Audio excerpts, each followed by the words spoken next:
السلام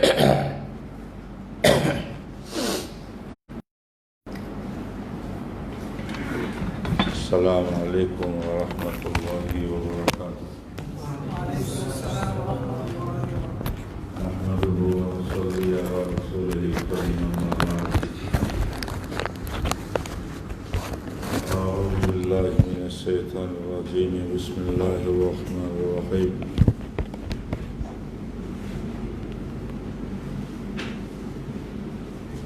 فلولا نفر من كل فرقة منهم طائفة ليتفقهوا في الدين ولينذروا قومهم إذا رجعوا إليهم لعلهم يحذرون. الحمد لله. আজকে উসুল ইফতার দরস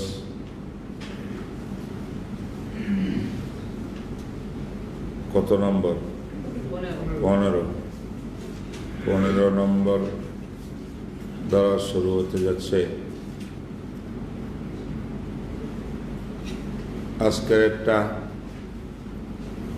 বিষয়বস্তু হলো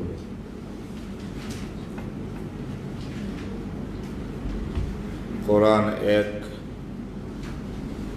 হাদিস রসুল এক। কোরআন হাদিস ওহির বাণী, ওহি দাতা আল্লাহ,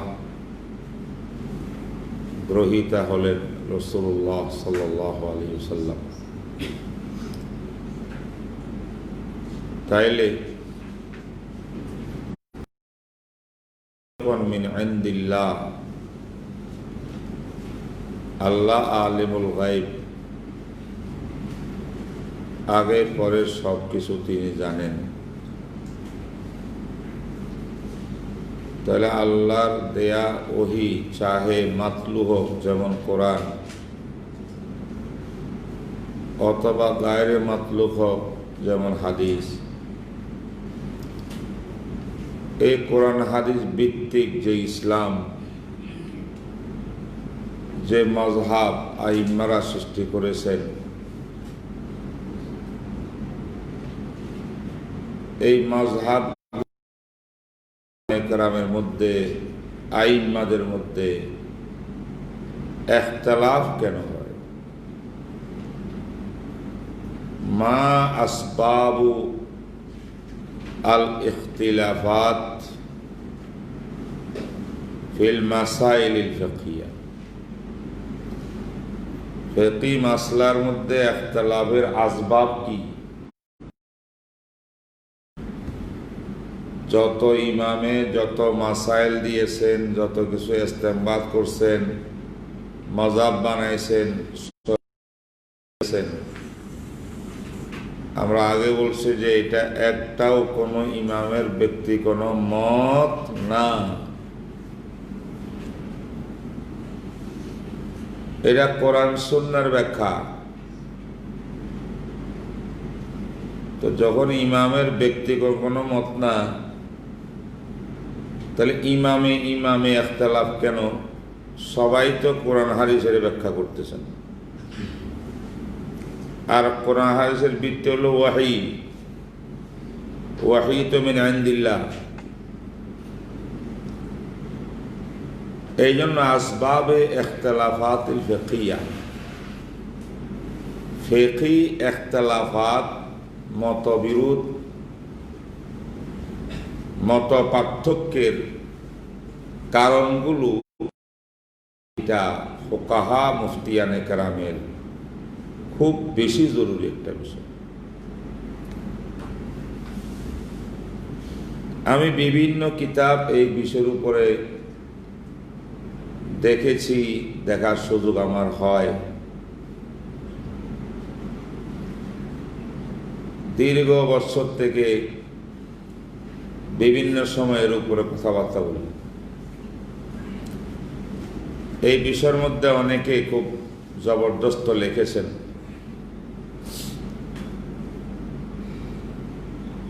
আমার একজন উস্তাদে মোহতারাম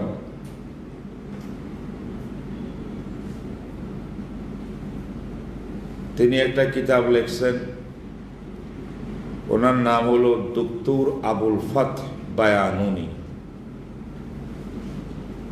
ডক্টর আবুল ফাত আল বায়ানুনি, সিরিয়ান। তিনি একটা চমৎকার কিতাব লিখছেন, আসবাবু ইখতিলাফাতিল আল ইখতিলাফাতিল ফিকহিয়া।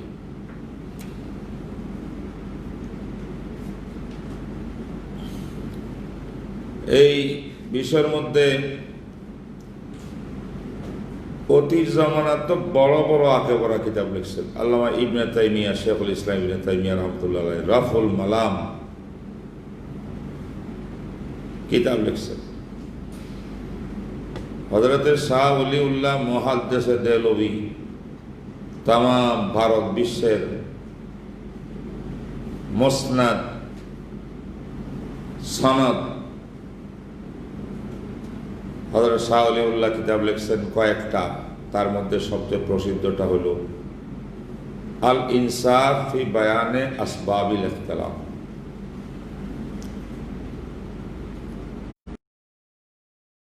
হালিয়ার জিন্দা মুসান্নিফ শেখ মোহাম্মদ আওয়ামা হাফিজাহুল্লাহ, তিনি কিতাব লিখছেন আসরু হাদিস শরীফ এই নামে। কথা হলো যত আলেমরা উসুলে ইফতা উসুলে ফিকহ নিয়ে কথা বলছেন, মুস্তাকিল স্বতন্ত্র কিতাব সবাই না লিখলেও প্রত্যেকের মুহাদারার ভিতরে আনুষ্ঠানিক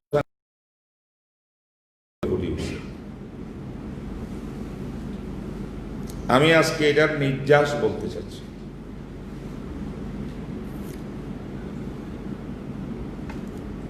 এক নম্বরে যেটা বলতে চাই সেটা আমাদের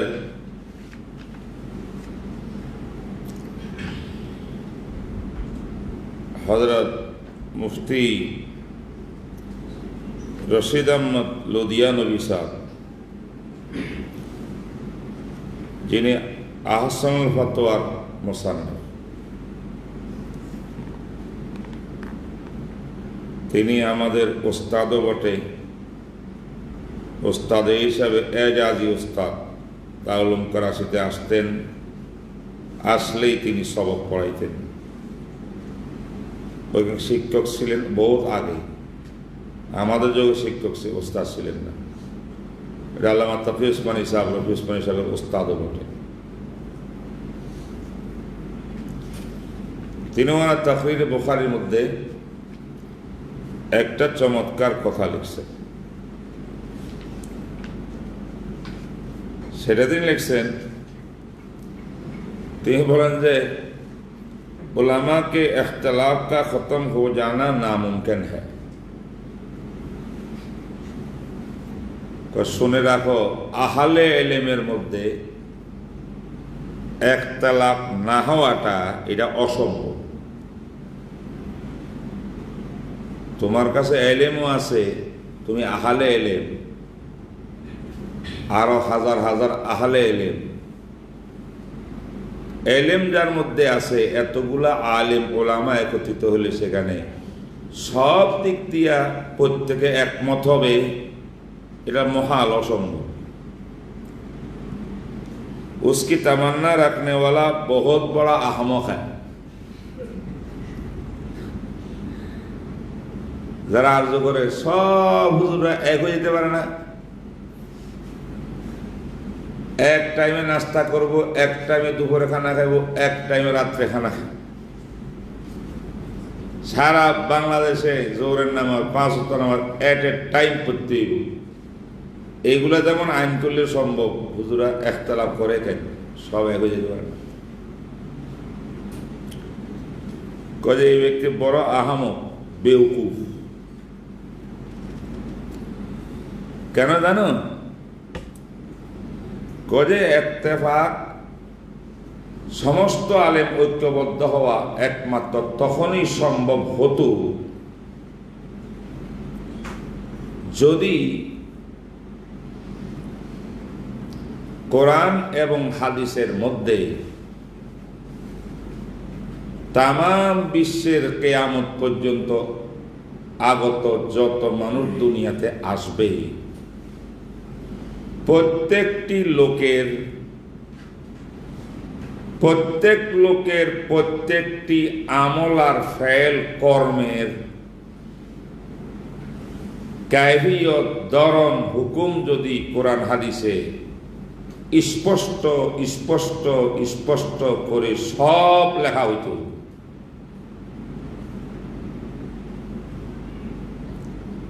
তাইলে উম্মতের মধ্যে আমাদের জীবনে ইখতিলাফ হওয়ার অবকাশ ছিল না। হে আলেম, আপনাকে একজন একটা মাসলা জিজ্ঞাসা করবে, সে একটা বিরাট ঘটনা ঘটে দিয়ে এক আজীব তরিকায় তালাক দিয়ে বসছে। এখন এ কেমনে তালাক দিল, এই কথাটা কোরআন হাদিসে পরিষ্কার উল্লেখ তাকিয়া এটার হুকুম যদি বয়ান করত, তো আমি যেটা বলতাম সব হুজুরে ওইটাই বলতে হইতো, কারণ এ তো কোরআন হাদিসের বাইরে যাওয়ার তো কোনো পথ নাই। হার ইনসান, প্রত্যেকটি মানুষ, অসংখ্য অগণিত মানুষ পৃথিবীর মধ্যে, এখন অতীতের সামনে,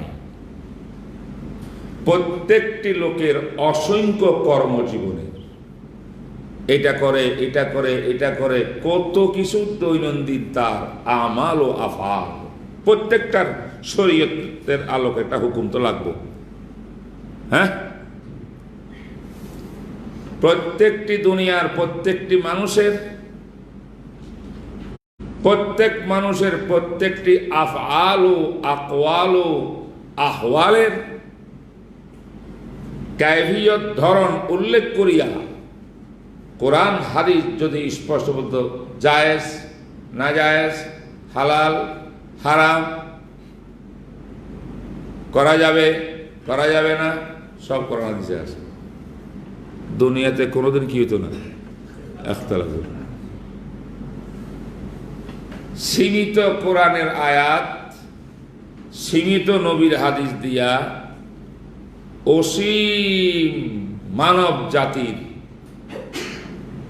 অসীম কর্মকাণ্ড আফালের অসীম কাইফিয়তার ধরনের হুকুম স্পষ্ট বয়ান করা কোরআন হাদিসের ভিতরে কচ্ছিন কালেও সম্ভব না হয়নি। সসীম নসে অসীম জিনিসকে ইহাতা করতে পারে না স্পষ্টভাবে। এটা গায়রে মাকুল, আকলে সালিম এটাকে মহাল সাব্যস্ত করছে। আকলে সালিমে কি বলছে? মহাল।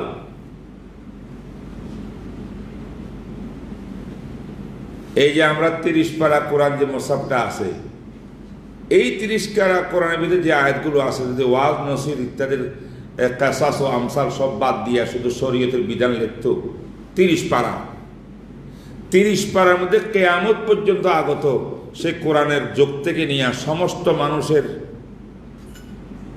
কথা উল্লেখ করি, প্রত্যেক লোকের জীবনের 60, 70, 100 বছর জীবনের সব ঘটনা কাহিনী আফাল উল্লেখ করি, হুকুম বয়ান করা সম্ভব?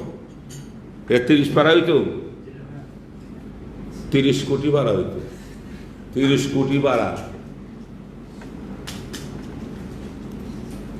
আল্লাহ তো কাদের মতলব, তিনি পারতেন, পারেন, কিন্তু এটা মানুষের জন্য অসম্ভব হইয়া পড়ে।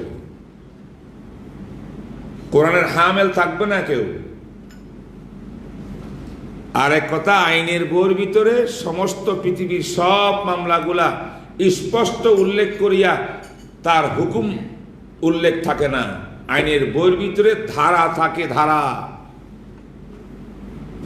তেমনি কোরআন হাদিসের ভিতরে কুল্লি ধারা আছে, কাওয়ায়েদে কুল্লিয়া আছে, কানুন আছে। এক একটা আয়াত থেকে লক্ষ লক্ষ মাসলা ইস্তেমবাত হইয়া লক্ষ লক্ষ মানুষের সমস্যার সমাধান দেওয়া সম্ভব, স্পষ্ট নেই।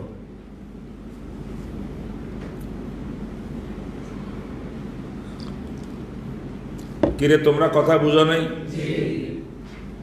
আজকে দুপুরে সবক পড়াইতে পারে নাই, বেফাকুল মাদারেসে মিটিংয়ে গেলাম, অনেক দিন পরে বেফাক এটা গুরুত্বপূর্ণ মিটিং ডাকছে। হ্যাঁ, তোমাদের ভবিষ্যৎ নিয়ে চিন্তা ভাবনা তো করতে হবে, তো খালি সবকে পড়াইলাম তো হবে কেমনে? একটু চিন্তা করতে গেলাম মিটিংয়ের মধ্যে আছে, এই সবক হইতে পারলো না।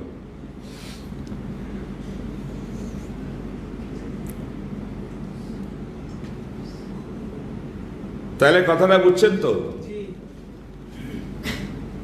আহলে ইলম ছোট বড় মাঝারি সবচেয়ে উঁচু উপরে আইম্মাই মুস্তাহিদি, আইম্মাই মুস্তাহিদিনের আবাদ তবকা, মুস্তাহিদ ফিল মুতলাক, মুনতাসিবিন ফিল মাযহাব, ফিল মাসাইল, তাখরিজ, তারজিহ, 5 স্তর। এরা যারা কোরআন ওহীর বাণী থেকে মানব জাতির সকল সমস্যার সমাধান বের করেছে, তারা নিজেরা কিছু আবিষ্কার করে নাই, কোরআন সুন্নাহ থেকে বের করেছে। তাদের ভিতরে ইত্তেফাক হওয়া, ইখতিলাফ মোটেই না হওয়া মুহাল, অসম্ভব।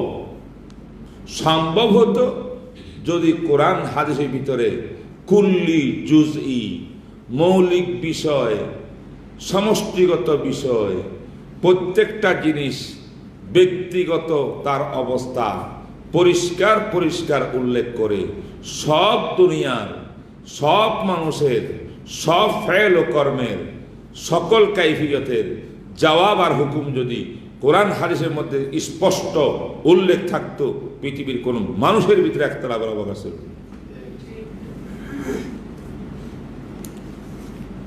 বুঝলেন কি না?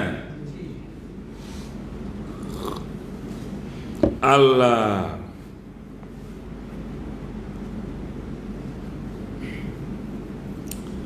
बस जरूरी हुआ कि कुरान और हदीस में जुजियात की बजाय कुल्लियात मज़कूर हों। কোরআন হাদিস সীমিত, সসীম, অসীম মানুষের, অসীম থেকে অসীম তার আমাল ও আকওয়াল, কর্মের, জীবনের, ফেলের হুকুম লাগানো, এইটার নাম জুজইয়াত। এটা যেহেতু সসীম জায়গাতে হবে না, অসীম বস্তুর হুকুম, অসম্ভব, মহাল, তাই অটোমেটিক হইছে এইটা কোরআন হাদিসের ভিতরে বেশিরভাগ कुल्लियात मज़कूर हों और जुज़ियात ना हों। ऐसे कुल्लियात, एमन कुल्लियात কোরআন হাদিসে থাকবে যে প্রত্যেকটি আইন, আইনের ধারা, উপধারা থেকে কোটি কোটি কোটি কোটি কোটি কোটি মানব জাতির সকল সমস্যার সমাধান বের করা যায়।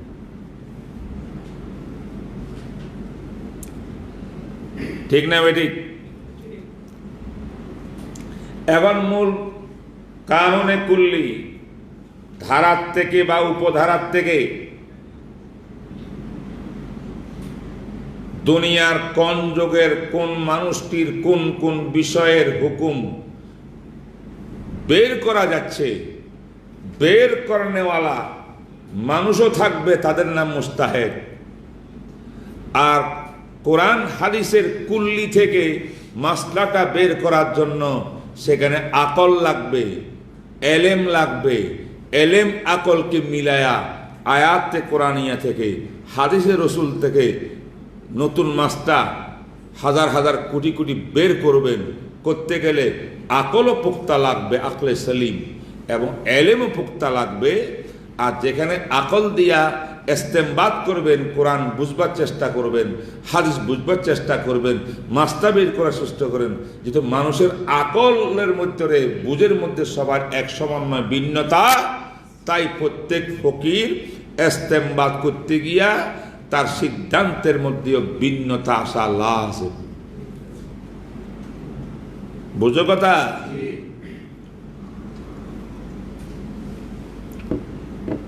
হবেই। হাদিসে একটা, আয়াতও একটা। ইমাম আবু হানিফা সাহেব এখান থেকে রিচার্জ করিয়া আয়াতের একটা মর্ম বুঝিয়া হুকুম দিছেন। ইমাম মালিক আসি আবার দেখছেন, গবেষণা করতে করতে শেষ পর্যন্ত আরেকটা দিছেন। ইমামে সাহাবী আসিয়া গবেষণা করছেন, ইনি আরেকটা দিছেন। অনেক সময় সবাই একমত হইয়া গেছে, অনেক সময় দুইজন ইমাম একদিকে আর দুইজন আরেক দিকে গেছে, অনেক সময় চারজনের চারটা মত হইছে। কিন্তু মত তো এতগুলো হইল, আয়াত একটা হাদিসও একটার মধ্যে চিন্তা ভাবনা করি, এত মত কেন? যেহেতু আয়াত থেকে, আইনের ধারার থেকে মাসলা এটা, মামলাটার কি হুকুম হবে, কেসটার কি হুকুম হবে, ফাঁসি হবে নাকি মুক্তি হবে ফাঁসির থেকে, এই হুকুমটা বের করতে গেলে আকল লাগে না?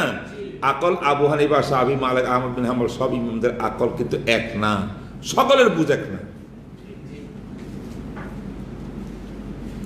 কারো মেধার শক্তি আছে, কোরআন হাদিসের গভীর থেকে গভীর পর্যন্ত পৌঁছি শর্টকাট অল্প সময়ের ভিতরে মাসলা বের করতে পারে।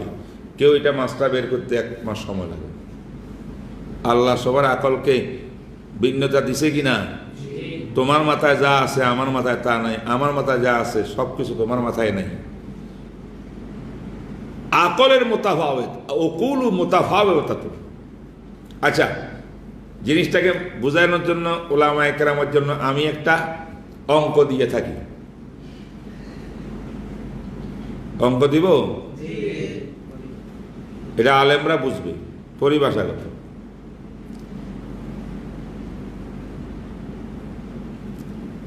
সগরা কোবরা নতিজা, দুইটা অঙ্ক দিই। তুমি ব্ল্যাকবোর্ড সামনে লইয়া চক দিয়া লেখো, এটা অঙ্ক করো। অঙ্ক কি জানো? সগরা লেখো।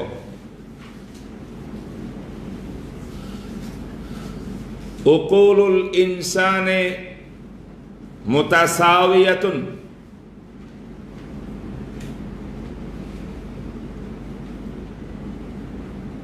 তামাম বিশ্বের মানুষের ব্রেন এক সমান। দড়ি রাখো আর কি, বাস্তব হোক আর না হোক, অঙ্ক করাইতেছি আমি। এটা তারপরে প্লাস চিহ্ন দাও, যোগ চিহ্ন দাও। ওয়ান নুসুসু, নুসুসুল কোরআন ওয়াস সুন্নতি কাতঈয়াতুন, কোরআন সুন্নাহর সব কাতঈয়ুদ দালালাত অকাট্যভাবে প্রমাণিত, অকাট্যভাবে অর্থ দিচ্ছে। কোন হাদিসের, কোন আয়াতের, কোন শব্দের থেকে একাধিক অর্থ নাই, অর্থটা একেবারে অকাট্য, যে আরেকটা অর্থ করার জায়গাই নেই সেখানে। এটা নামে কাতঈয়াত। এবার সমান সমান দেন, কি হয়? সমান সমান কত? তামাম বিশ্বের মানুষের ব্রেইনও এক, কোরআন হাদিস পুরাটা সব কাতঈ, স্পষ্ট, একাধিক অর্থ নাই। ফলাফল কি জানেন? আল ইত্তেফাকু ওয়াজিব। তাইলে সমস্ত পৃথিবীর মানুষ ঐক্যবদ্ধ হইতে হবে। ইসলাম নিয়ে দুই কথা বলার কোনো অবকাশ নেই, সব এক। কেন এক? এখানে ফরজে মহাল মহাল নয়, মানে এটা ধরে নিলাম যদি এমনটি হইতো যে কোরআনের হাদিসের সব নস, একাধিক অর্থ নাই, বিপরীত নাই, প্রত্যেকটি নস কাতঈ, অকাট্য, সুস্পষ্ট। আচ্ছা, আরেকদিকে তামাম ফুকাহা মানুষের আকল মেধা, এটা একদম এক সমান, এক চুল ব্যবধান নাই। তাহলে এই লোক, এই অবস্থার ভিতরে তামাম বিশ্বের ওলামাদের ইজতিহাদ, সমস্ত আলেমদের কথা এক হইতে, ইত্তেফাক হইতে বাধ্য। এটার নাম ওয়াজিব। এবার আরেকটা অঙ্গ করো, সেটা হলো উকুলুল ইনসানে মুতাফাওয়াতাতুন, সমস্ত মানব জাতি আকল, মেধা, মস্তিষ্ককে আল্লাহ এক সমান দেন নাই, পার্থক্য করে রাখছেন, কাউকে বেশ কাউকে কম। এটার নাম উকুলু মুতাফাওয়াতাতুন, প্লাস যোগ চিহ্ন কি দেবেন? আন-নুসুসু মুহতামালাতুন, আন-নুসুসু যন্নিয়াতুন। নুসুসু যন্নিয়াতুনের মানে কোরআনের জন্য কি? কোরআন কাতিয়ু সবুত, প্রমাণের দিক দিয়া কোরআন অকাট্য। কেউ যদি একটি আয়াত নয়, একটি আয়াতের একটি শব্দ, একটি অক্ষরকে অস্বীকার করে এটা কোরআনের নয় বলে, সঙ্গে সঙ্গে কাফের। এটা হলো প্রমাণের দিক দিয়া কাতিয়ু সবুত। কিন্তু কোরআনের ভিতরে অধিকাংশ আয়াত জান্নিয়্য দালালত, অর্থের দিক দিয়া কিন্তু অকাট্য না। এইটা অর্থ হইতে পারে, এটা হতে পারে, এটা হতে পারে, ওটা হতে পারে। ওয়াল মুতাল্লাকাতু ইয়াতারাব্বাসনা বিআনফুসিহিন্না সালাসাতা কুরু। তালাক প্রাপ্তা নারীরা ইদ্যত পালন করবে, ইয়াতারাব্বাসনা 3 কুরু। তালাক প্রাপ্তা নারী এটা সবাই বুঝে, স্পষ্ট কথা। ইদ্যত পালন করবে এটা বাংলা ভাষায় সবাই বুঝে। 3 শব্দ এটা সবাই বলে, 3 তো 3ই, 3.25 3 না, 3.25 3 না, 3 3ই। এগুলো হলো কাতি, স্পষ্ট, অকাট্য। এতগুলা শব্দকে আল্লাহ পাক কোরআনের ভিতরে অকাট্য ব্যবহার করিয়া লাস্টে কয় কি? কুরু। কুরু কুরু শব্দ ব্যবহার করার পরে সাহাবাগো, ইয়া রাসূলুল্লাহ, আমরা কুরু বুঝি। আমাদের সমাজের মধ্যে তো কুরু বলা হয় বিপরীত অর্থে। আমাদের এই সমাজে কয় নারীদের পবিত্রতার নাম কুরু, আর এক সমাজে কয় অপবিত্রর নাম কুরু। হায়াজার নাম কুরু আছে, তুরের নামে কুরু আছে। কোরআনের ভিতরে এখানে কোন কুরু? বিপরীত অর্থ আছে না নাই? শুধু একাধিক অর্থ নাই, এটা হলো বিপরীত অর্থের তরজমা, এই মেসাল দিচ্ছি আমি। কোরআনের অনেক আয়াত একাধিক অর্থের সম্ভাবনা রাখে, কোন কোন আয়াত এমন অর্থ সম্ভাবনা সম্পূর্ণ বিপরীত অর্থ ছিল। যে আল্লাহ পাক 3টি শব্দকে ওয়াল মুতাল্লাকাত স্পষ্ট বলতে পারছেন, যে আল্লাহ ইয়াতারাব্বাসনা ইদ্যতের কথা স্পষ্ট বলতে পারছেন, যে আল্লাহ সালাসাতুন শব্দ এটা স্পষ্ট বলতে পারছেন, সে আল্লাহ পাক রব্বুল আলামিন কুরু শব্দের মধ্যে আসিয়া তুহরুনও বলতে পারতেন, সে আল্লাহ পাক হায়াজুনও বলতে পারতেন। যদি এটাকে স্পষ্ট করে দিত, আর কোনো ইমামের মধ্যে একতলাফ হইত না। কেন আল্লাহ পাক কেন আমি স্পষ্ট করবো না, আমি অস্পষ্ট শব্দ ব্যবহার কোনো কুরু কেন? আল্লাহ কয় যে আমার বান্দারা কি করবে? ইমাম আবু হানিফার কাজ কি? ইমাম শাফির কাজ কি? আমার সাহাবাদ, রাসূলের সাহাবাদের কাজ কি? হেরা আমার এই কোরআনের আয়াতের ভিতরে কুরু শব্দের মধ্যে রিসার্চ করবে, গবেষণা করবে, ওরফ আনবে, লোগাত আনবে, আরবের সমাজের ভিতরে শব্দ এটা কোন কোন অর্থে ব্যবহার করবে।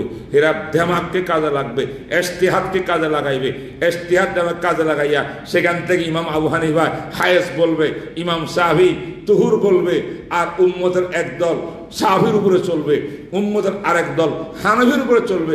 এটাই তো আমি আল্লাহ চাই। সুবহানাল্লাহি ওয়া বিহামদিহি।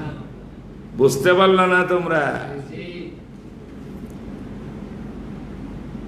আমাদের বুজুর্গরা বলছেন, বিলকুল বরহক বলেছেন, আইম্মাদের মধ্যে, ফুকাহে কেরামের মধ্যে মজহাবগত একতলাফ হওয়া এটা আমার আল্লাহ চাইছেন বলে হইছে। আল্লাহ না চাইতেন কখনো হইতো না। আল্লাহ নিজে ইচ্ছাকৃত কোরআনের ভিতরে এমন এমন শব্দ ইস্তেমাল করছেন, এটা অর্থের ভিতরে এইবার একতলাফ শুরু হয়েছে। কেন আল্লাহ আপনি পারেন না, একতলাফ হয় না এমন শব্দ ব্যবহার করতে? 100 বার পারে। আল্লাহ কাদের মতলব কেন ব্যবহার করলেন? আল্লাহকে একতলাফ করো,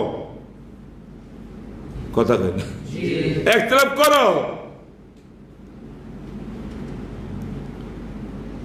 মান্না সালওয়া নাজল করব, তোমরা খাইয়া খাইয়া মুসা নবীর উম্মতের মতো নাফরমানি করবে, এটাকে হয়তো এটা মেহনত পরিশ্রম করে খাও।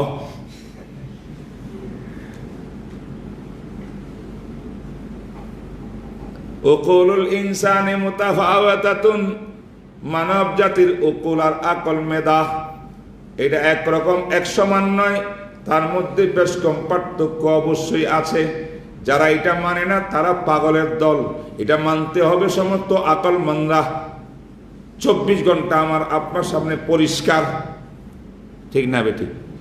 ওয়ান নুসুসু মুহতামালাতুন আই যান্নিয়াতুন, কোরআনের অনেক আয়াত জান্নিয়াতুদ দালালাত। মনে রাখবেন আমি জান্নিয়াতুদ দালালাত শব্দ বলছি, জন্নিয়াতুর সবুত বলি নাই। জন্নিয়াতুর সবুত যদি কোরআন সম্পর্কে বলে সঙ্গে সঙ্গে কাফের। জন্নিয়াতুর দালালাত কাকে বলে? এটা তো আয়াতে কোরআনিয়া, এর মধ্যে সন্দেহ করলে তুমি ইমানে না কাফের। কিন্তু আচ্ছা আয়াতে তো কোরআনিয়া, কোরআনের আয়াত, তো এটা অর্থ কি? অর্থ এখানে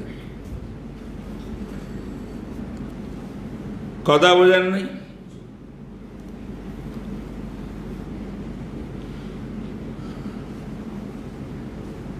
যাক, তো আমি একটা অঙ্ক দিচ্ছিলাম তোমাদেরকে। হাদিস শরীফের কি অবস্থা? হাদিস তো 80%, 85% হাদিস হলো জন্নিয়ত দালাল। হাদিস কোন কোরআনের মতো সুবুতান অকাট্য নয়। যেগুলো হাদিসে মুতাওয়াতির আছে এগুলো অকাট্য। হাদিসে মশহুর মুতাহাব্বিল কারাইন যেগুলো আছে, সরে নকবাতুল ফিকির পড়ছো, এটা ইউফিদুল ইয়াকিন, এটা অকাট্য। আর সব হাদিসে মশহুর গায়রে মুতাবিল কারাইন, তারপরে আজিজ গরিব যা যা আছে সব হাদিস হলো জন্নীয় সবুত, অর্থাৎ এইটার প্রমাণ হওয়া 100% ইয়াকিনি নয়। কারণ মাঝখানে এমন মানুষের মাধ্যমে আসছে, এইটা তাওয়াতুর খবরে ইয়াকিন পর্যন্ত পৌঁছে নাই। এটার ভিতরে এই ভুল ভ্রান্তির সম্ভাবনা আছে। যতক্ষণ পর্যন্ত কোনো হাদিস নেওয়াজ করার পরে সেটা গলত বলি, ভুল বলি, কোনো প্রমাণ মজবুত আপনার কাছে না হবে, আপনি জন্মে গালের উপরে আপনার ইয়াকিন আর ঈমান রাখতে হবে, হাদিস মানতে হবে, হোক এটা সুন্নিয় সবুত। হাদিসের মধ্যে অনেক হাদিস, অনেক অনেক অনেক হাদিস হলো জন্নিয় দালালত, আবার অনেক হাদিস কাতীয় দালালত। কোরআনের আয়াতের নিসবতে হাদিসের ভিতরে কাতীয় দালালত বেশি। কিন্তু কথা বুঝতে পারছো? কেন জন্নি দালালত আছে না নাই? এই জন্য বলছে ওয়ান নুসুসু মুহতামালাতুন আই যান্নিয়াতুন আল উকুলু মুতাফাওয়াতাতুন ওয়ান নুসুসু যান্নিয়াতুন মুহতামালাতুন। এবার সমান সমান অঙ্ক রেজাল্ট কি হবে? আল ইখতিলাফু লাযিমুন, ইখতিলাফ কি রে? লাযিম হবে ইখতিলাফ। আইমায়ে মুস্তাহিদিনের আকল এক সমান নয়, মুতাফাওয়াত। যে হাদিস, যে কোরআনের মধ্যে গবেষণা চালাবেন, যেখান থেকে লক্ষ লক্ষ জুজি আনুষাঙ্গিক মাসলা বের করবেন, যে কানুন ধারা উপধারার থেকে আপনি বাস্তবের সঙ্গে মিলাবেন কোন ঘটনার সাথে, এখানে মিলাইতে গেলে ওই নষ্টাও কাত্তিউস দালালত না, এক অর্থ নয়, এরও একাধিক অর্থ আছে। অতএব কেউ কারো আকলে এই অর্থ নেওয়া হয়েছে, কারো আকলে এই অর্থ নেওয়া হয়েছে, যে যেটা ভালো মনে করছেন, আল্লাহ পাকের মর্জি মনে করছেন, নবীজির মর্জি মনে করছেন, ইখলাস লিল্লাহিয়তের সাথে রেজায়ে মাওলার নিয়তে একদম 100% আল্লাহ সন্তুষ্টির জন্য ইজতিহাদ করেছেন। তিনি ইজতিহাদ করিয়া উনি কামিয়াব, ভুল হইল কামিয়াব, সহি হইল কামিয়াব, ওনার জন্য জরুরি। আর ইজতিহাদ মুজতাহিদে ফরক পার্থক্য হওয়া, ইখতিলাফ হওয়া, মতানৈক্য হওয়া, এটাও জরুরি। বুঝাতে পারলাম কি? পারলাম বুঝাইতে? জানি না ছাত্রদেরকে কেমনে যে বুঝাইলে বললে তারা ভালো করে বুঝবে। আমি চেষ্টা করি কিন্তু আমি ব্যর্থ, আমি পুরো বুঝতে পারি না। এই তোমরা বুঝো না চলেছ, বুঝছো? আসলে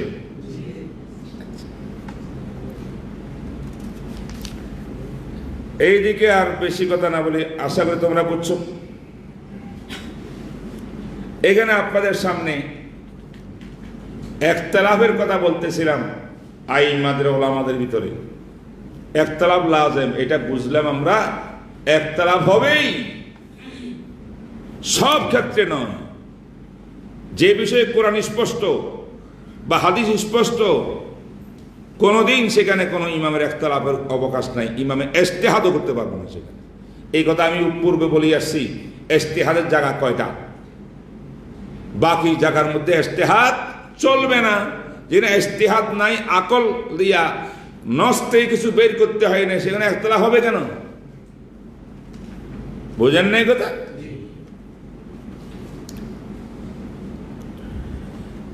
কিন্তু অনেক সময় দুনিয়ার মধ্যে একতলাফ একটা এমন এমন আলেমদের মধ্যে, জেনারেলদের মধ্যে, সরকারের মধ্যে, সরকারি দল আর বিরোধী দলের ভিতরে এমন একতলাফ মতানৈক্য শুরু হয়। কিছু একতলাফ মতানৈক্য আছে শরীয়তে সমর্থিত, একতলাফে মামদুহ। আর কিছু একতলাফ মতানৈক্য মানুষের মধ্যে আছে মাজমুম, শরীয়তে ঘৃণিত। এই পার্লামেন্টে কয় দল হয়? সরকারি দল, বিরোধী দল। বিরোধী দল কেন হয়? মানে সরকারে যা বলে জিহুজুর করার জন্য বিরোধী দল হয়। সরকারি দলের মুস্তাহিদ, তারাও আইনের মধ্যে, ধারার ভিতরে, সংসদের ইয়ের মধ্যে, সংবিধানের ভিতরে চিন্তা ভাবনা করে জাতীয় একটা বিষয়ে সিদ্ধান্ত দিবে।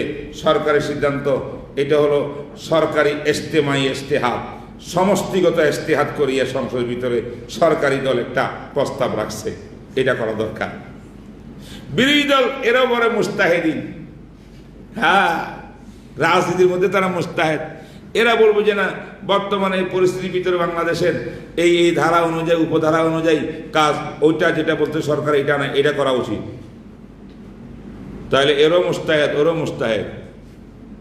এরা কইল এই মুহূর্তে সমস্ত শিক্ষা প্রতিষ্ঠান খুলে দেওয়া উচিত। কারা? বিরোধী দলে ইজতিহাদ করি। সরকারি দল করে একদম বন্ধ থাকা উচিত। এটা ইজতিহাদি মাসলা।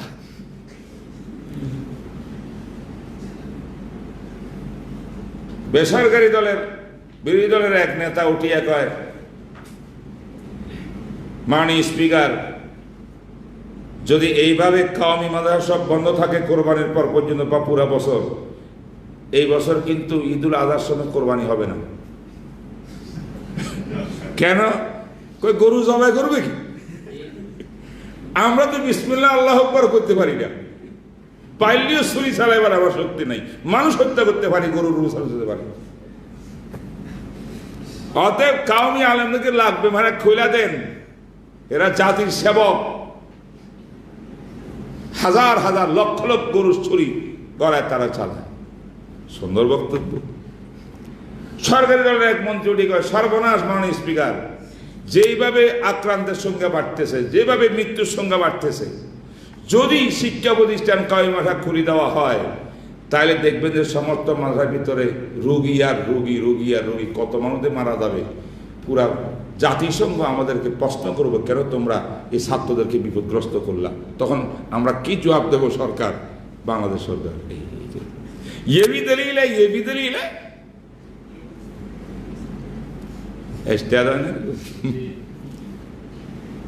কিছু মতানৈক্য আছে মাজমুম, কিছু আছে মাহমুদ।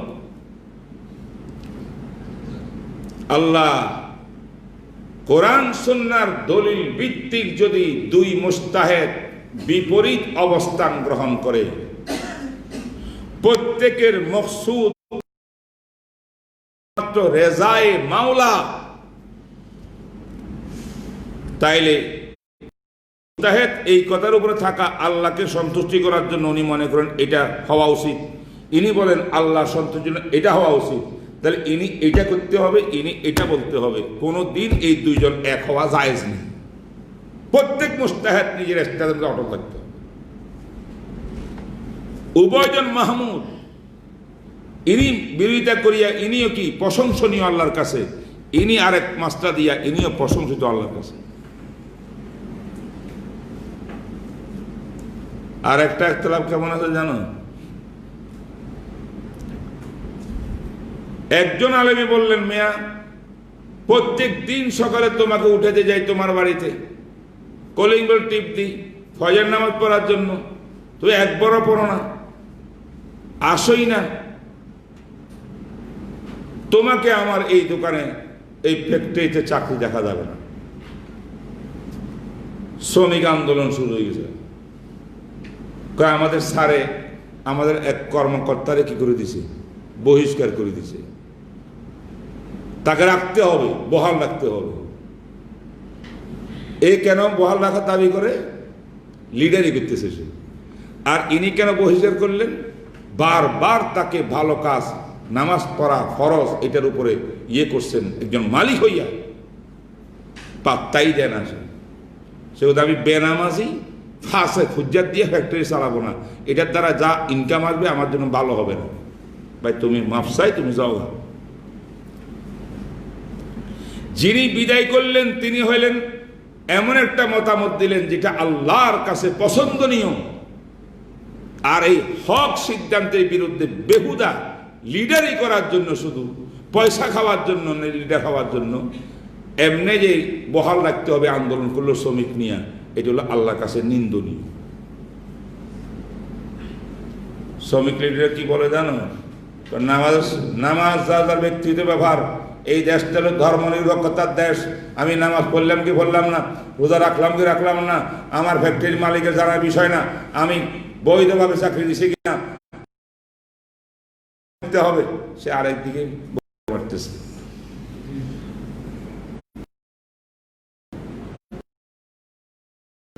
আরেক দল আছে কিরকম জানো? খামাখা ইখতিলাফ, কারো এও নিজের জিদের উপরে ঠিকই দেখতে চায়, এও দেখতে চায়। এর কাছে দলিল নাই, এর কাছেও দলিল নেই। আল্লাহ সন্তুষ্টি কারো উদ্দেশ্য নেই। ফ্যাক্টরিওয়ালার উদ্দেশ্য কি ছিল? আল্লাহ রেজামন্দি। তাই তো আল্লাহ এরকম একটা ফাসেক ফাজের বেনামাজি হেকে আমি রাখলে তোমার কোন সময় জাহামত লানত আমার উপরে পড়ে, আমি অভিশাপ অন্তর্ভুক্ত হব, আমি এটাকে আলাদা করে দিলাম, বা শাস্তি দিলাম। এই যে বুঝে শুনি আবার নামাজ পড়বো, আদা করে আসে নিয়ে নেব, তাহলে আল্লাহ খুশি হবে না? আর যেটাকে এই বিরোধিতা করলো আল্লাহ নারাজ। আরেক দল আছে কি রে, এইটাও নারাজ, এই পক্ষ নারাজ, এই পক্ষ আল্লাহ পক্ষ নারাজ। কারো উদ্দেশ্য আল্লাহকে রেজামন্দি করে না। তাহলে ইসুফের এও বাতেল, এও বাতেল। এইটা বলা নিন্দনীয়, এইটা বলাও নিন্দনীয়। এই জন্য আল্লাহকে সন্তুষ্টি করার নিয়ত ছাড়া দুনিয়ার কোনো স্বার্থে, রাজনৈতিক কোনো স্বার্থে, দলীয়করণের কোনো স্বার্থে, কোনো ব্যক্তি পূজার স্বার্থে যদি দ্বিমত হয়, দুইজনে দুই কথা বলিয়া প্রত্যেক অটল থাকে, জেরা করে, সংসদে মারামারিও করে, এরাও গুনাহগার, এরাও গুনাহগার, সওয়াব কারো হইব না। কেউ আল্লাহকে রাজি করার জন্য এগুলা করে নাই।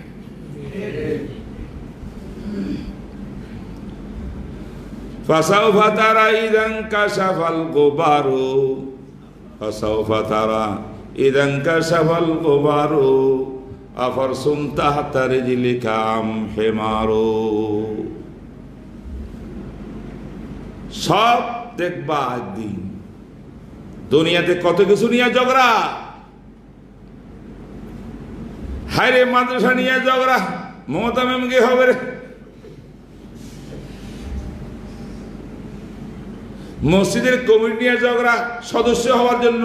হ্যাঁ আমি 1 লাখ টাকা দিই বছরে, আমি কেন সদস্য হইতে পারবো না? গাধা কোথাকার, তোর টাকা তোর মুখের উপরে মারা দরকার। সদস্য হওয়ার জন্য মসজিদের টাকা দোষ, তোর এই টাকা নেওয়া যায় না, দেওয়া যায় না। আচ্ছা, আমার কথা অন্যদিকে চলে যেতেছে, তোমাদেরকে আসলে মাসলা বোঝানো আমি চাচ্ছিলাম। সর্বশেষ এই কথাটা বলি, ইখতিলাফে মাহমুদ, প্রশংসনীয় ইখতিলাফ, মতানৈক্য প্রশংসনীয় হওয়ার জন্য কয়েকটা শর্ত, কন্ডিশন আছে। মনে রাখবা, আজকে সবক শুরু, কিন্তু এই বহর চলতে থাকবে 2-1 দিন, 3 দিনও চলতে পারে আরো, আমি জানি না। তোমরা তো মনে করবে যে কোনো দরকার নাই, আমি মনে করি 100 বার দরকার তোমাদের। ইখতিলাফ আল্লাহর কাছে প্রশংসনীয় হওয়ার জন্য শর্ত, কন্ডিশন কয়টি? নম্বর 1, লিখবা, প্রথম নম্বর শর্ত হলো, আপনি যে মতবিরোধ সৃষ্টি করতেছেন, আপনি একটা সিদ্ধান্ত মতবাদ দিতেছেন। আমরা হোকায়ে কেরামের কথা বলতেছি, মাযহাবের কথা বলতেছি, আমরা ওইখানে থাকি। একটা ফতোয়া দিচ্ছেন আপনি, দলিল ভিত্তিক। আপনার উদ্দেশ্য যদি বড় মুফতি হওয়া না হয়, নাম ফুটানির জন্য না হয়, মানুষকে খুশি করার জন্য না হয়, শুধু এক আল্লাহর সন্তুষ্টির জন্য হয়, আল্লাহ সন্তুষ্টির জন্য সিদ্ধান্ত দেওয়া, যদি সেই সিদ্ধান্ত অনেকের সিদ্ধান্তের বিরুদ্ধ যায়, ইখতিলাফ সৃষ্টি হইয়া যায়, এই আল্লাহর কাছে প্রশংসনীয়। উদ্দেশ্য কি হবে? আল্লাহর রাজা। নম্বর 1। নম্বর 2 হলো, এমন মতানৈক্য সৃষ্টি করতে নাই যে মতানৈক্যটা শরী, আকল এবং আকলে সলিম, যুক্তি মেধার সম্পূর্ণ পরিবর্তন। মানে এমন কথা বললে মানুষ, সাধারণ অশিক্ষিত লোক তুই পাগলে না দেখে। যেমন কোরবানির জন্য চৌধুরী সাহেব 35 লক্ষ টাকা দিয়ে একটা বিশাল ষাঁড় কিনে আনছে, বিদেশি গরু। এলাকার মধ্যে একজন চেয়ারম্যান, একজন মেম্বার, চেয়ারম্যান 2 জন চৌধুরী সাহেবের গরু দেখতে আসছে। মেম্বার সাহেব বলে, মাশাআল্লাহ, চৌধুরী সাহেবের গরুটা কি ফার্স্ট ক্লাস। চেয়ারম্যান সাহেব তো প্রভাবশালী, ওকে এই পাগল, কেডা কইছে এটা গরু, এটা ছাগলে না।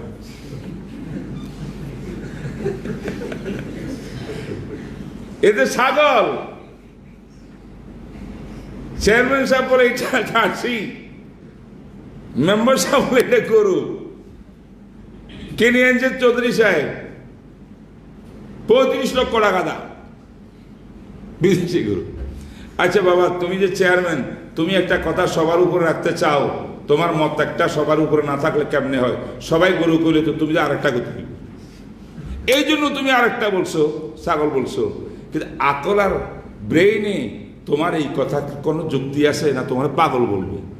এইটাকে বলা হয় বাদা হাতের খেলাফ। কি বলে? কি বলে? বাদা হাতের খেলাফ, বাদা হাতুল আকলের খেলাফ। মানে পরিষ্কার আকল, ব্রেইনে, সকলের ব্রেইনে যেটা ধরে, এর বিরুদ্ধে যাইয়া আরেকটা কথা বলে ওদের এটা ছাগল। এই ইখতিলাফ কি মাহমুদ? এরকম না হইতে হবে। স্মরণ রাখো, বাদাহাতুল আকলের খেলাফ যেমন না হতে হবে, বাদাহাতুল শরীয়তের খেলাফও না হইতে হবে। এই পয়েন্টের মধ্যে একটা জরুরি কথা তোমাদেরকে আলোচনা করি। এমন ইখতিলাফ আল্লাহর কাছে প্রশংসনীয়, যে ইখতিলাফ যেমন আকলে সালিমের বিরুদ্ধে যেমন না যায়, পরিষ্কার আকলের বিরুদ্ধে না যায়, এটা যেমন শর্ত, এর মধ্যে আরেকটা আছে, শরীয়তের বিরুদ্ধে না যায়। সেটা কি জানো? কোরআনে কারীমের যথার্থ মর্মার্থ বুঝতে হলে হাদিসের কোনো বিকল্প নেই। হাদিস ছাড়া কোরআন বুঝতে পারবেন না, অসম্ভব। কথা বলে না?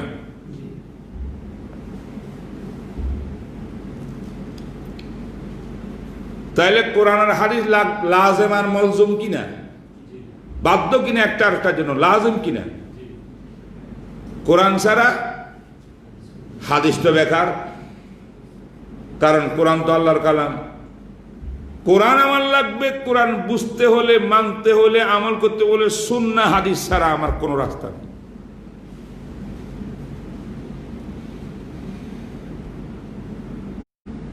$40 লক্ষ দিয়ে কিনে আনছে যে বিদেশি গরুটা, এটা যেমন গরু যে কোনো সন্দেহ নাই, এটা বকরি হইতে পারে না, তেমনিভাবে কোরআন শরীফ বুঝতে হলে যে হাদিস প্রয়োজন হবে, এটাও কেউ অস্বীকার করতে পারবে না। তেমনিভাবে কোরআন এবং হাদিস উভয়টার মর্মার্থ বুঝতে হইলে সাহাবায়ে কেরামের আমল ছাড়াও বিকল্প না।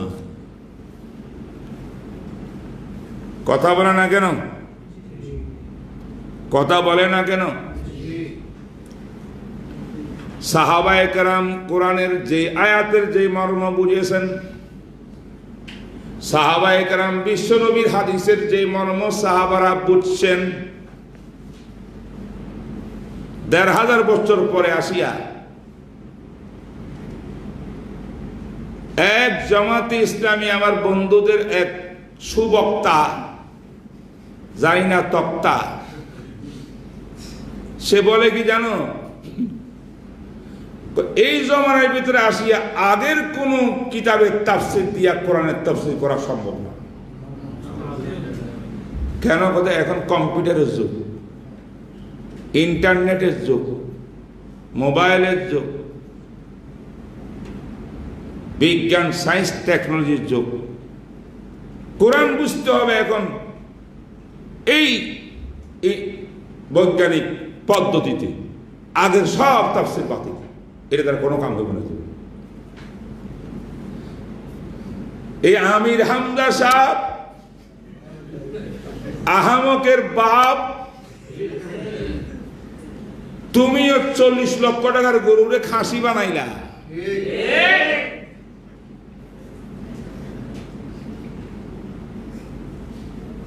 আমি এগুলা বয়ানের মধ্যে বলি ভাই, এখন তো সবক পড়াইতেছি, সামান্য ইঙ্গিত দিচ্ছি তোমাদের জন্য, মাথায় ঢুকে কথাগুলো। গরুরে ছাগল কে কইল? এই আমির হামজা ছাগল কইল। কেন? সব তাফসীর বা আব্দুল ইবনে আব্বাসের তাফসীরের দরকার নেই, তাবারীরও দরকার নেই, ইবনে কাসিরের দরকার নাই, এগুলা সব ডাস্টবিনে ফেলাই দেন। আধুনিক কম্পিউটার দিয়ে তাফসীর করতে হবে, এটা নাকি কোরআনের নতুন তরজমা। নাউযুবিল্লাহ।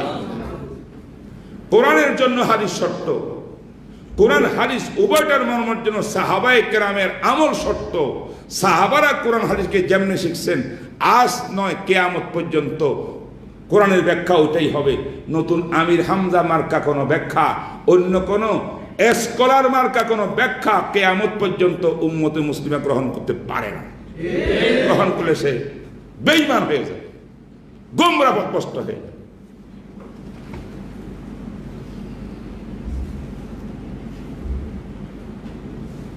এই জন্য ইসলামের দুশ্মনরা সাহাবায়ে কেরামের বিরুদ্ধে নাম রটায়া রটায়া ইতিহাসের পাতার অংশ বানাই মুসলমানদের ঈমান হারা করতেছে। কারণ মুসলমানদের অন্তর থেকে সাহাবাদের আজমত আর বরত্ব যদি উঠে যায়, তাইলে যে কোরআন হাদিসের ব্যাখ্যা সাহাবার মাধ্যমে কিয়ামত পর্যন্ত থাকবে, সে সাহাবাই যদি মাইনাস হয়ে যায়, কোরআন হাদিসের সঠিক ব্যাখ্যা থাকবে না। আধুনিক ব্যাখ্যা শুরু হবে আমির হামজা মার্কা ব্যাখ্যা।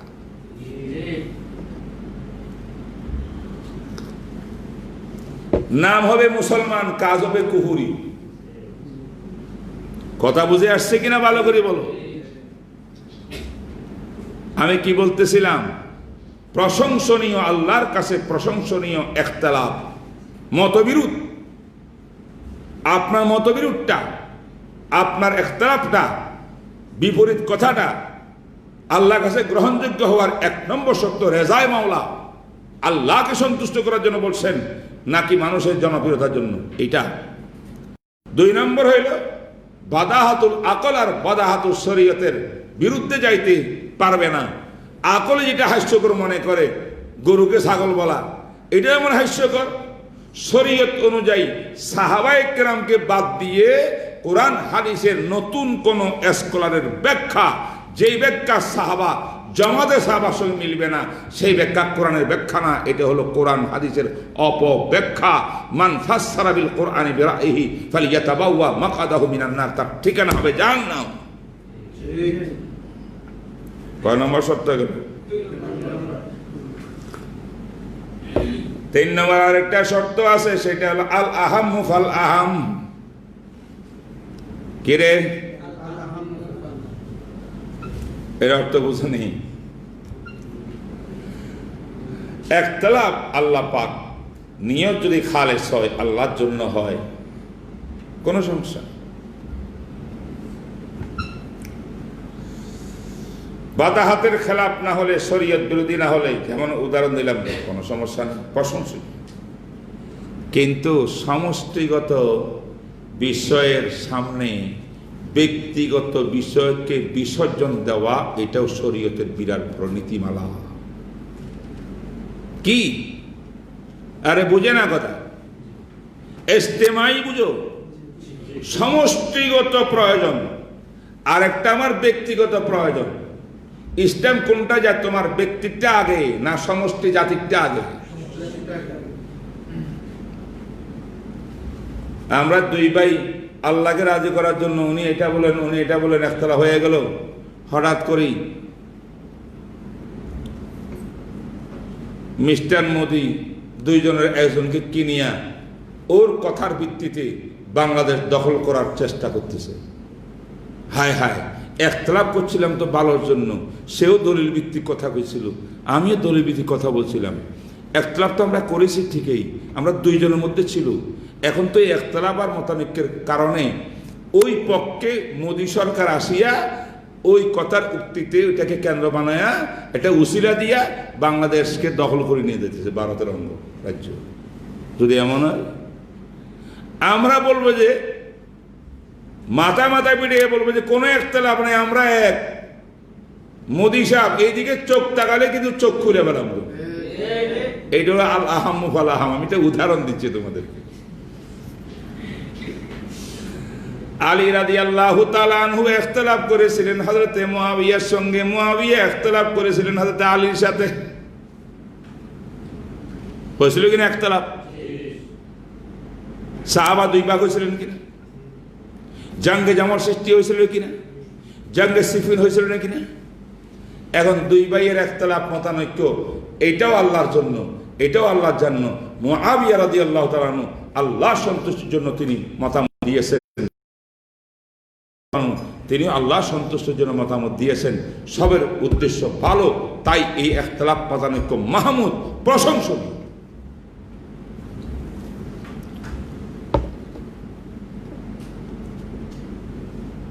হযরত মুআবিয়া রাদিয়াল্লাহু তাআলা খেলাফত নিয়ে ইখতিলাফ করে নাই আলীর সঙ্গে। যারা এগুলা ইতিহাস লিখছে সব শিয়া মতবাদের দল। মুআবিয়া রাদিয়াল্লাহু তাআলা আনহু বলেছিলেন, হযরতে উসমানকে যারা শহীদ করেছে মজলুম ভাবে, খলিফা রাষ্ট্রপ্রধান নিয়োগের আগে হযরত উসমান রাদিয়াল্লাহু তাআলা আনহুর রক্তের প্রতিশোধ নেওয়া হোক। কারণ কাজা তো আছে, সরকার না থাকলো রাষ্ট্রপ্রধান কাজী আছে না, শরিয়া আদালত আছে না, কেন? বায়াতে রেজওয়ানের মধ্যে ওসমান গেছিলেন মক্কা শরীফে, নবীজি পাঠাইছিলেন প্রতিনিধি সুলহ হুদায়বিয়ার মাসলা হল করার জন্য। শয়তানে এখানে আওয়াজ দিছে, ওসমানকে এরা কতল করে ফেলেছে। অথচ ওসমান রাদিয়াল্লাহু তাআলা আনহু সেই মক্কা শরীফের ভিতরে তখন বড় বড় নেতাদের সঙ্গে মিটিং করতেছিল, রসুলের প্রতিনিধিত্ব করে সম্মান করতেছিল তারা হযরত ওসমানকে। কারণ ওসমানের হাদিয়া তোবা খাইয়াই তো আরবরা আরব হয়েছে। ওসমানে গনি কাবলাল ইসলাম, এত অবদান ওসমানে গনি। দোস্ত দুশ্মন ইসলামের বিরুদ্ধে হোক, সে ওসমানকে সম্মান করে। এই ওসমান তো এই ওসমান যার একদিন না একদিন আমি কিছু না কিছু তার খাইছিলাম। এখানে ইবলিস চড়াই দিছে, ইন্না ওসমান কাদ কতল, ওসমানকে হত্যা করা হয়েছে। আওয়াজ আসে গেছে, আল্লাহ নবী সাল্লাল্লাহু আলাইহি ওয়াসাল্লাম বলেন, হায় হায়, আমার রাষ্ট্রদূতকে হত্যা করার কোনো বিধান পৃথিবীর মধ্যে কোথাও নাই। মক্কাওয়ালারা এই কাজটা করলো, আরো ওসমানকে হত্যা করলো। বলে কি, তাহাতা সাজারা, গাছের নিচে 1400 সাহাবায়ে কেরামের বায়াত গ্রহণ করলেন। কিসের বায়াত? ওসমানের খুনের প্রতিশোধ না নিয়ে আমরা মদিনায় ফেরত যাব না। আসলে কি ওসমান শহীদ হয়ে গেছেন না আছেন? তা আমার নবী বায়াত গ্রহণ করে এখানে ওসমানের শাহাদতের প্রতিশোধ নেওয়ার জন্য। কারণ রাসূলুল্লাহ সাল্লাল্লাহু আলাইহি ওয়াসাল্লাম আলেমুল গায়েব ছিলেন, এই জন্য না।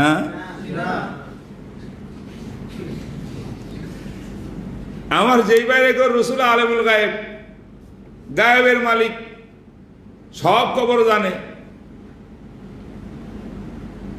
গাউসুল আজমও জানে, বাবা জানও জানে। রসুল যদি গায়েব জানতো, রসুল জানতো যে ওসমান তো মিটিং করেন মক্কাতে বসিয়া, আমি কেন গাছের নিচে ওসমানের খুনের পরিশোধ নেওয়ার জন্য কিসের বায়াত করতেছি? রসুল গায়েব জানে না, তাই তো বায়াত গ্রহণ করছেন।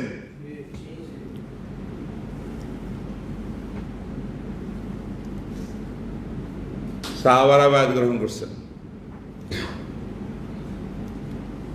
আল্লাহ পাক কি করলেন?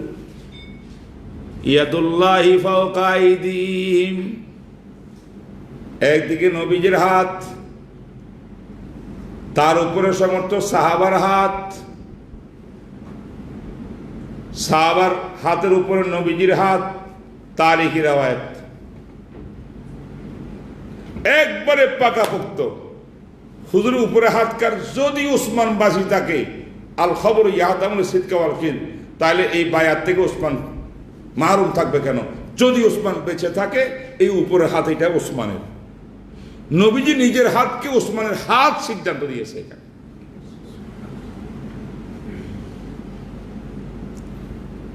আমার নবী এগুলা করতেই পারেন যে তিনি গায়েব জানেন না। আল্লাহ কি গায়েব জানেন না? কথা কন একটু, জানে কি জানে না? সব যখন কমপ্লিট হয়েছে, আল্লাহ পাক রব্বুল আলামিন আয়াত নাযিল করি, হুজুর নিচে আপনার হাত, উপরে ওসমানের হাত, মাঝখানে 1400 সাহাবীর হাত, সবার হাতের উপরে আমি আল্লাহর কুদরতি হাত। এই বায়াতকে আমি হাত দিয়া সিল মারিয়া সমর্থন করলাম। কিসের বায়াত? ওসমানের প্রতিশোধ নিতে হবে, হত্যার প্রতিশোধ। প্রশ্ন জাগে কিনা? কি প্রশ্ন?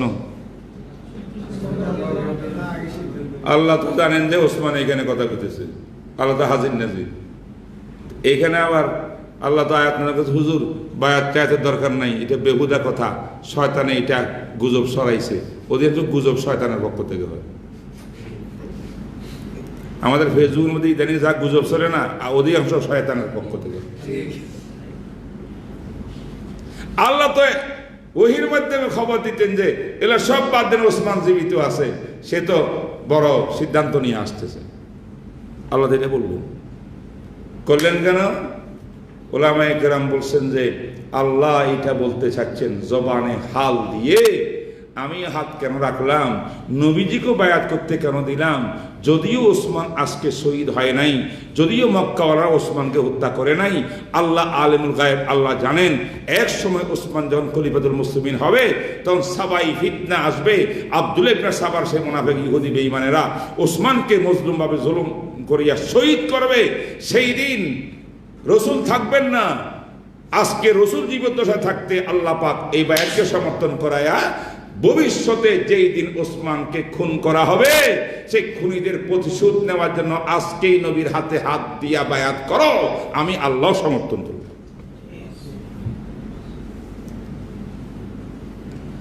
মুআবিয়া রাদিয়াল্লাহু তাআলা বলেন যে আমরা তো অ্যাডভান্স নবীজির হাতে সাহাবারা কি করছেন, তাহাতার সাজারা বায়াত নিছেন, তাহলে সেই লোকটা যে আজকে মজলুমভাবে শহীদ হয়ে গেল, এটার প্রতিশোধ না নিয়ে আপনি কি খেলাফত ঠিক করবেন?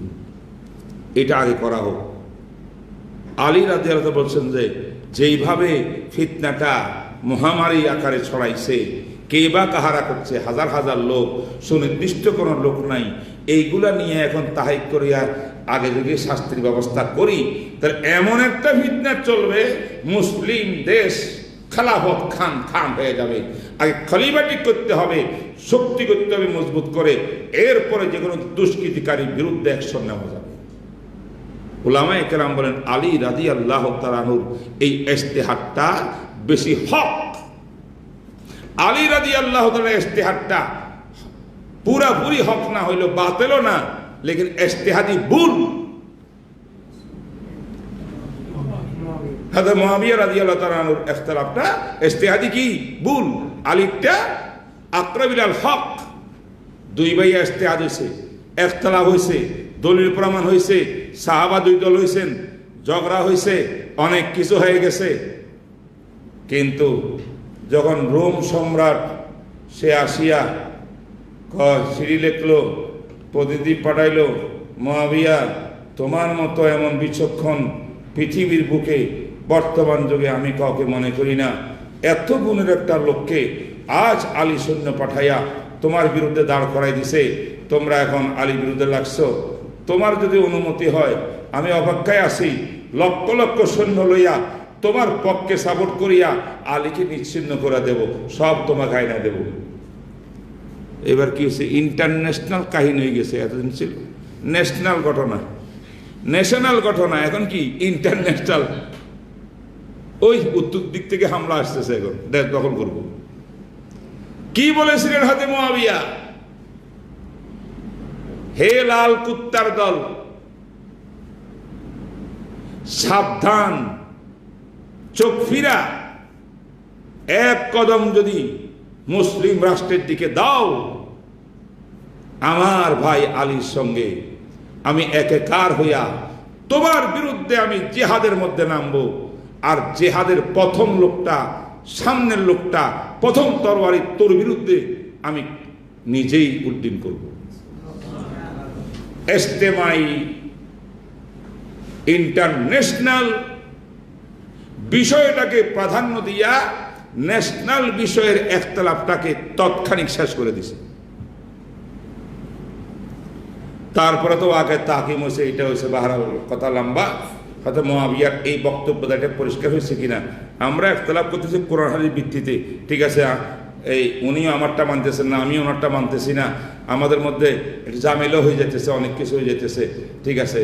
কিন্তু যদি নাকি দেখি যে আমাদেরকে নিয়ে পুরা ইসলাম চ্যালেঞ্জের মধ্যে আসি যায়, নাস্তিক বেঈমান কাফেরদের পক্ষ থেকে আমাদের বাইয়ে বাইয়ে ইখতিলাফের কারণে, দোয়াল্লিন আর জোয়াল্লিন নিয়ে ইখতিলাফের কারণে, কিয়াম মিলাদ আর গায়রে কিয়াম মিলাদ নিয়ে ইখতিলাফের কারণে, 4 রাকাত নামাজের পরে, ফরজের পরে দোয়া, হাত তুলি দোয়া করা যাবে কি যাবে না, এইটা নিয়ে নাকি সমস্যা আসে, ইখতিলাফ হয়।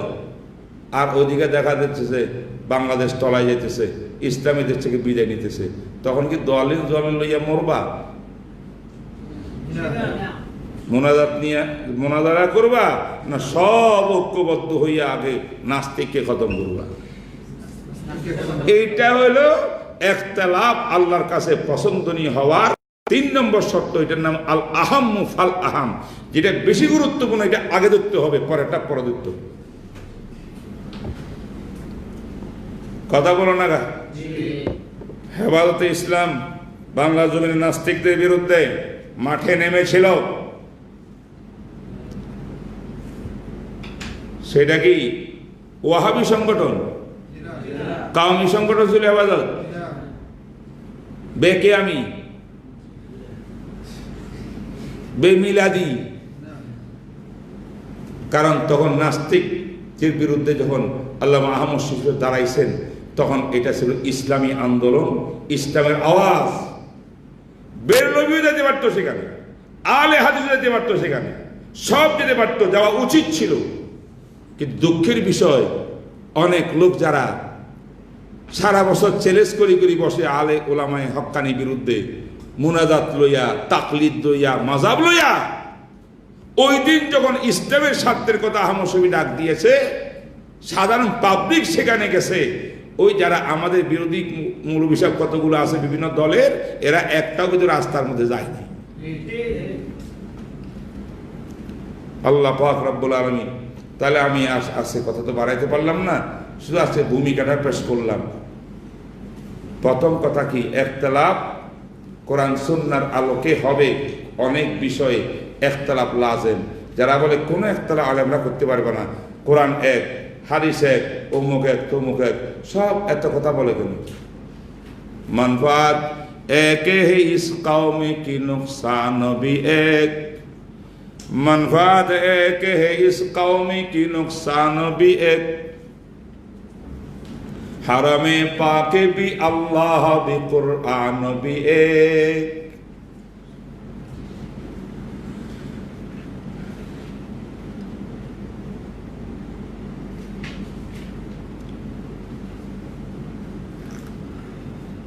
मनफात एक है इस कौम की नुकसान भी एक।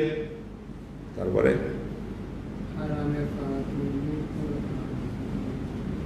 হারামে পাকে भी अल्लाह भी कुरान भी एक। সব এক, ইখতিলাফ কেন? কবি ইকবালের শেরকে এখানে আসিয়া আজকাল করতেছে, হুজুররা ইখতিলাফ করে করে। উলামায়ে কেরাম ইখতিলাফ করবেন, ইখতিলাফ লাজেম। তার কারণ বিস্তারিত বলছে কিনা কথা বুঝছে আসছে? এটা দুইটা অঙ্ক দিয়েছি, এক সুরতের ভিতরে ইত্তেফাক হারাম, আর এক সুরতের মধ্যে কি ইখতিলাফ লাজেম। না, এক সুরতের ভিতরে ইত্তেফাক ওয়াজিব, আর এক অঙ্কে ইখতিলাফ লাজেম। মনে থাকবে কিনা? এরপরে কি কথা বলেছি যে ইখতিলাফ তিন প্রকার। দুইজনেই মাহমুদ, প্রশংসনীয়। এক পক্ষ প্রশংসনীয়, আরেক পক্ষ বাতিল। আবার কোনো কোনো সময় এই পক্ষ ওই পক্ষ সবই বাতিল, একটা আল্লাহর পছন্দনীয় নয়। তিন সুরত বলছে কিনা? তিন নম্বরে আজকে আর কি বললাম? আজকে বললাম যে ইখতিলাফ মাহমুদ, প্রশংসনীয় আল্লাহর কাছে হওয়ার জন্য শর্ত কয়টা? কয় না? তিনটা। এক নম্বর শর্ত হইল প্রত্যেকেরই ইখতিলাফ সিদ্ধান্তের পিছনে একমাত্র উদ্দেশ্য হবে আল্লাহ পাকের সন্তুষ্টি। দুই নম্বরে কি? বাদাহাতুল আকল, বাদাহাতুল শরীয়তের বিরুদ্ধে যাইতে পারবে না। বিশাল একটা 1 কোটি টাকার 50 লক্ষ টাকার গরুকে ছাগল বলা যেমন, বুঝলেন নি কথা? সাহাবায়ে কেরামকে বাদ দিয়ে কোরআন হাদিস বুঝো তেমন। তিন নম্বর বলেছিলাম আল আহাম্মু ফাল আহাম। অনেক সময় ছোট কাটো মতানৈক্যগুলো দাফন করে দিয়া বৃহত্তর স্বার্থে এগুলো দাফন করে ইসলামের পক্ষে দাঁড়াইতে হবে। অনেক সময় এই তিনটা শর্ত পাওয়া গেলে তোমার ইখতিলাফ, তোমার মতানৈক্য ইনদাল্লাহি তাআলা, আল্লাহর কাছে পছন্দনীয়। আজকে এই পর্যন্ত থাকুক। ওয়া আখিরু দাওয়ানা আলহামদুলিল্লাহি রাব্বিল আলামিন ওয়া সাল্লাল্লাহু তাআলা আলা খাইরি মুহাম্মদ ওয়া আলা আলিহি ওয়া আসহাবিহি ওয়া বারিক ওয়া সাল্লাম।